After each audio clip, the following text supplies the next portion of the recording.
Sar dağlarında yankılanır bir ses, sanki tarih durmuş, tutulmuş nefes. Lagay boylarından doğan bir güneş, zulmün karanlığına İbrahim Bek bir ateş. Arkasında tüfeği, kalbinde iman. Vatan toprağına feda olsun bu can. Fergana rüzgarı adını fısıldar.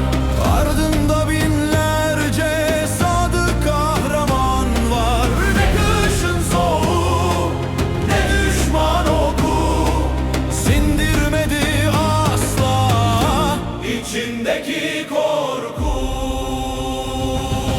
Selam olsun sana ey şarkın arslanı. Titrettin yerleri, yazdın bu destanı. İbrahim Bek derler hürriyetin eri. Bozkır'ın aslanı dönmedi hiç geri. Özbek yurdu için, kutsal dava için vurdu şan mührünü bu büyük dava için.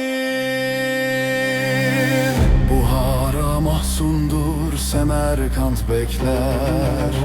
Göklerde süzülür mağrur şahinler. Mücadele yolu sarp ve çetindir. Yiğidin mirası asil himmetindir.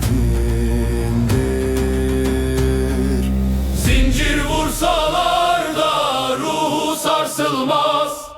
Böyle bir kahraman tarihten silinmez. Korku bilmez, diz çökmez.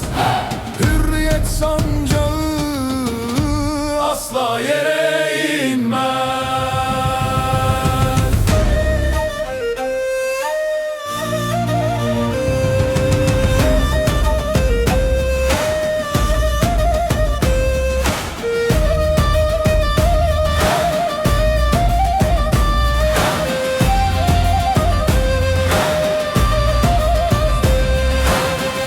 İbrahim Bek geçti bu dünyadan şanıyla.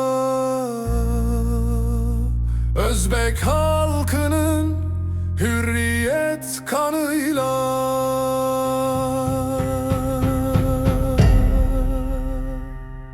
Unutmaz seni bu toprak, bu vatan. Şarkın arslanı, ebedi kahraman.